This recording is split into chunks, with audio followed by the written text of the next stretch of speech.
फिल्मी जगत की चकाचौंध भरी दुनिया में कई अनकही राज दफने हैं, लेकिन उनमें सबसे रहस्यमयी, सबसे दर्द भरा और सबसे अनसुलझा राज रहा धर्मेंद्र और हेमा मालिनी का वो अधूरा साथ। तो आज जानते हैं धर्मेंद्र और हेमा मालिनी के बारे में सब कुछ। बने रहिए मेरे साथ अंत तक।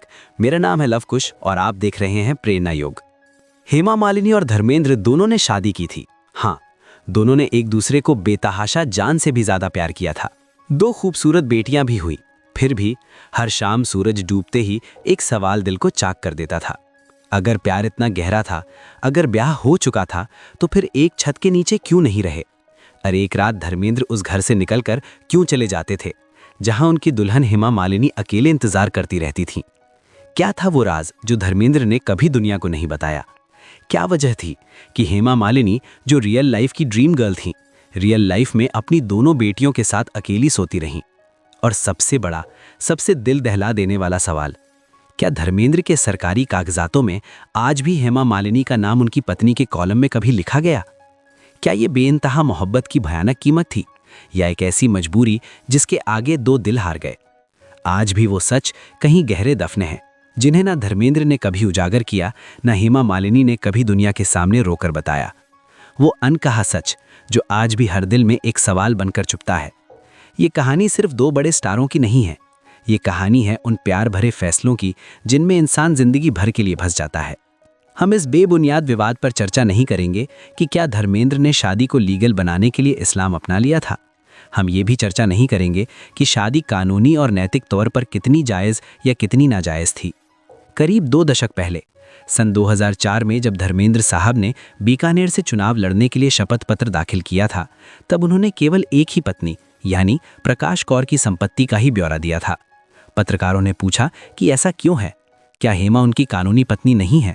तो उन्होंने सवाल को टाल दिया था।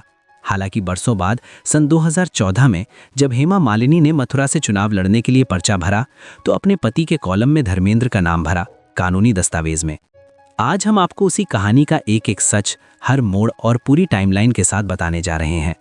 सोचिए, सन 1980 का दौर, बॉलीवुड का सबसे पावरफुल कपल धर्मेंद्र और हेमा मालिनी, दोनों उस जमाने के सुपरस्टार, दोनों एक दूसरे पर जान छिड़कते थे।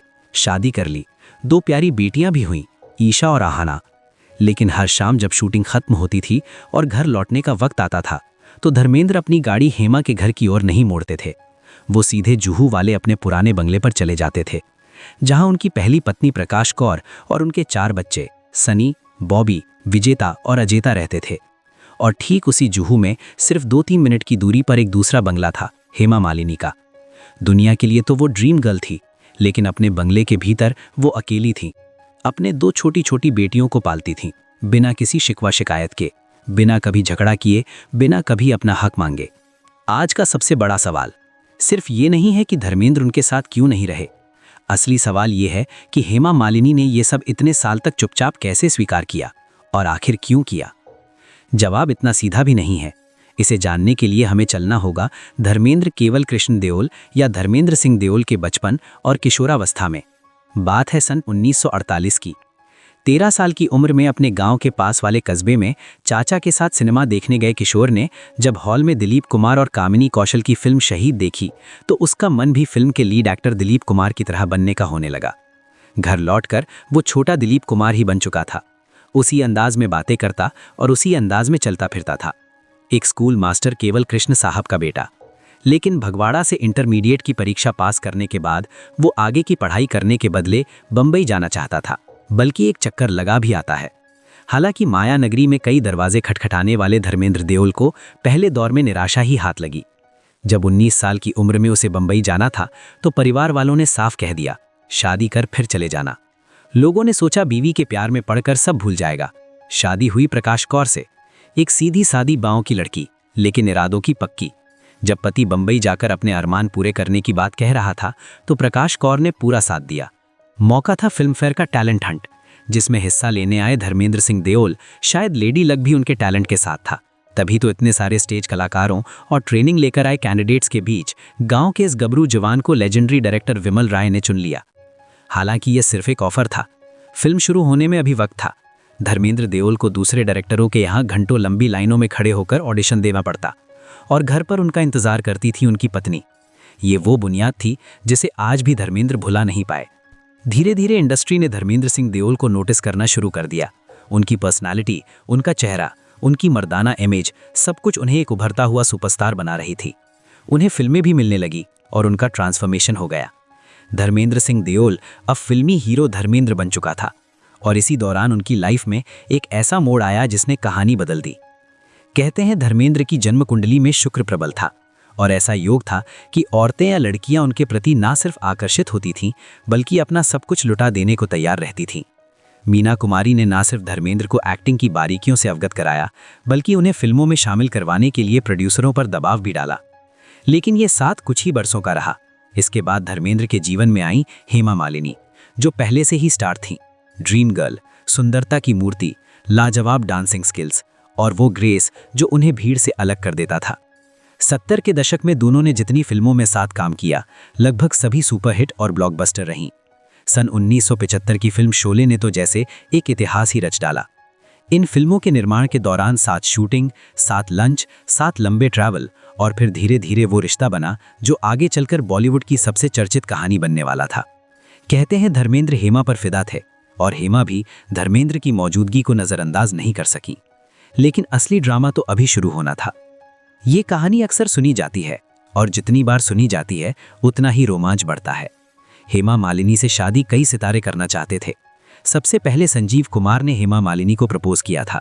इतना ही नहीं, उनकी मां खुद रिश्ता लेकर हेमा के घर गई थी, लेकिन ड्रीम गर्ल ने साफ इनकार कर दिया था। फिर बारी आई जितेंद्र की। कहा जाता है कि इन दोनों की शादी तक पक्की हो चुकी थी। मंडप तक सज गया था, कार्ड बट गए थे, बारात आने ही वाली थी। लेकिन ठीक उसी दिन उसी वक्त धर्मेंद्र वहां पहुंच गए। गुस्से में, जुनून में या शायद पागलपन भरे प्यार में, कोई ठीक नहीं बता पाता। बस इतना पता है कि जो उस दिन हुआ वो बॉलीवुड की अब तक की सबसे फिल्मी घटना बन गई। कहते हैं धर्मेंद्र ने सबके सामने साफ कह दिया, हेमा मेरी है, और फिर बिना किसी को कुछ कहने का मौका दिए हेमा का हाथ पकड़ा और वहां से निकल गए। कुछ ही महीनों बाद साल 1980 में धर्मेंद्र और हेमा मालिनी ने चुपचाप शादी कर ली। आज भी ये किस्सा बॉलीवुड के सुनहरे किस्सों में सबसे ऊपर गिना जाता है। अब असली सवाल यही है, शादी के बाद सब कुछ नॉर्मल हो गया? बिल्कुल नहीं। कहानी का सबसे बड़ा ट्विस्ट तो शादी के बाद ही शुरू हुआ। दुनिया को लगा कि अब धर्मेंद्र अपनी पहली पत्नी प्रकाश कौर को तलाक दे देंगे और हेमा के साथ अपना घर बसा लेंगे। लेकिन धर्मेंद्र ने कुछ ऐसा किया जो उस दौर में किसी ने नहीं सोचा था। हेमा मालिनी अपनी दोनों बेटियों ईशा और आहाना के साथ जुहू में एक अलग बंगले में रहने लगी। धर्मेंद्र उसी पुराने घर में अपनी पहली पत्नी प्रकाश कौर और चारों बच्चों सनी, बॉबी, विजेता और अजीता के साथ रहते थे।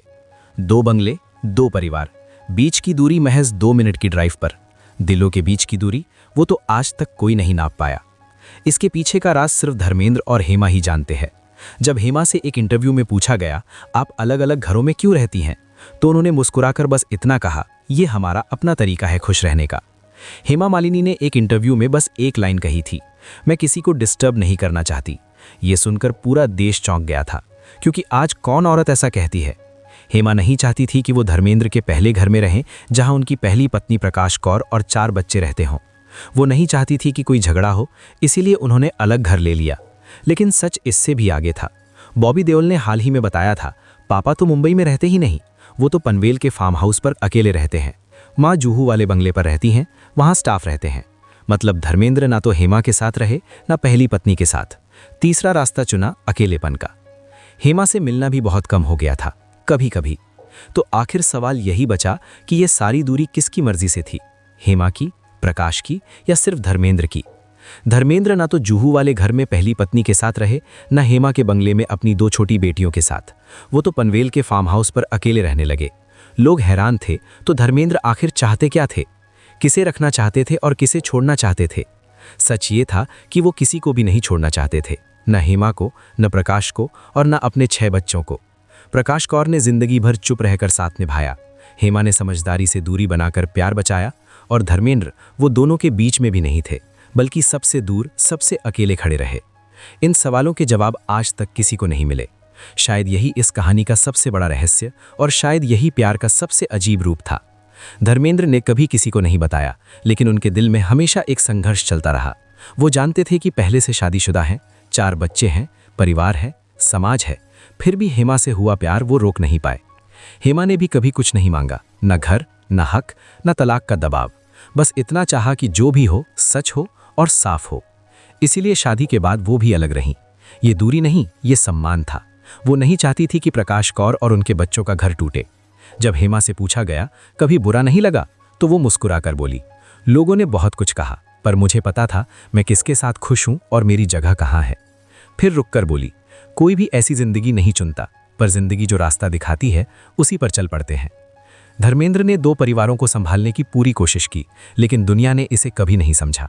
लोग कहते रहे कि उन्होंने हेमा को अकेला छोड़ दिया। सच ये था कि उनका साथ कभी कम हुआ ही नहीं, बस उनका तरीका अलग था, जो शायद गलत लगता था। हेमा ने इसे अपनाया, कभी शिकायत नहीं की, न लोगों से न प्राइवेट में। उन्होंने अपना दर्द अंदर रखा क्योंकि उनके पास सब था, 2 बेटियां ईशा और हाना, उनका करियर, नाम और वो इंसान जिससे प्यार था, भले ही वो हर रात उनके साथ ना सोता हो। अब जब ये रिश्ता अतीत है, सवाल वही है, हेमा अकेली क्यों रही, धर्मेंद्र उनके साथ क्यों नहीं? जवाब गहरा है।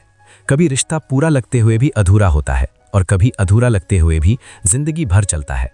धर्मेंद्र ने पहला परिवार नहीं छोड़ा, हेमा ने प्यार नहीं छोड़ा। दोनों ने एक दूसरे को दिल से कभी दूर नहीं किया। उम्र के आखिरी दिनों में दोनों अपनी अपनी दुनिया में शांत थे। जो मिला वो काफी था, बाकी को किस्मत कह दिया। सवाल ये है कि क्या ये सही था या कहानी को दूसरा मोड़ मिलना चाहिए था? मेरा मानना है कि ये सच्चा प्यार था, जो अपनी दुनिया को बनाने की बजाय हकीकत के साथ तालमेल बिठा लेता है। समझौता तो हर रिश्ते में होता है, लेकिन प्यार वो है जो दर्द के बावजूद मुस्कान देता है। एक मैगजीन को दिए इंटरव्यू में प्रकाश कौर ने खुलकर बात की थी। लोगों ने धर्मेंद्र को बुरा कहा तो उन्होंने बचाव किया, सिर्फ मेरे पति ही क्यों, आधी इंडस्ट्री वाले अफेयर और दूसरी शादियां कर रहे हैं। हो सकता है वो परफेक्ट पति ना हो, लेकिन बेस्ट फादर हैं। बच्चे उनसे बहुत प्यार करते हैं। हेमा पर बोलते हुए उन्होंने कहा, मैं उनकी तकलीफ समझती हूँ, दुनिया का सामना करना पड़ता होगा, लेकिन अगर मैं उनकी जगह होती तो ऐसा कभी नहीं करती। एक औरत, पत्नी और माँ होने के नाते ये सही नहीं लगता मुझे।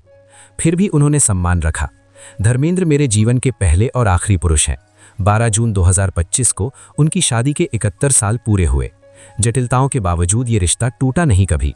हाल ही में 24 नवंबर 2025 को 79 साल की उम्र में धर्मेंद्र जी का निधन हो गया। मुंबई के ब्रीच कैंडी अस्पताल से डिस्चार्ज होने के बाद वो घर पर थे, लेकिन 2-3 दिनों बाद ही उनके निधन की खबर आई।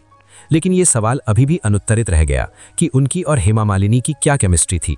क्या दोनों एक दूसरे से लाइफ में खुश थे? शायद हाँ, क्योंकि दोनों ने वही पाया जो उन्हें चाहिए था। वो नहीं पाया जिसे पाने की चाह हर इंसान रखता है, लेकिन उन्होंने शिकायत भी नहीं की। शायद ये रिश्ता किसी फिल्म की तरह परफेक्ट नहीं था, लेकिन इंसानी जिंदगी की तरह बिल्कुल असली था। जब जिंदगी इतनी लंबी हो जाए कि इंसान खुद भी अपने फैसलों को वापस जाकर समझ नहीं पाए, तब रिश्तों की सच्चाई सिर्फ एक चीज पर टिकती है, कौन किसके लिए क्या महसूस करता है। क्या आपको भी लगता है कि हेमा मालिनी के साथ गलत हुआ?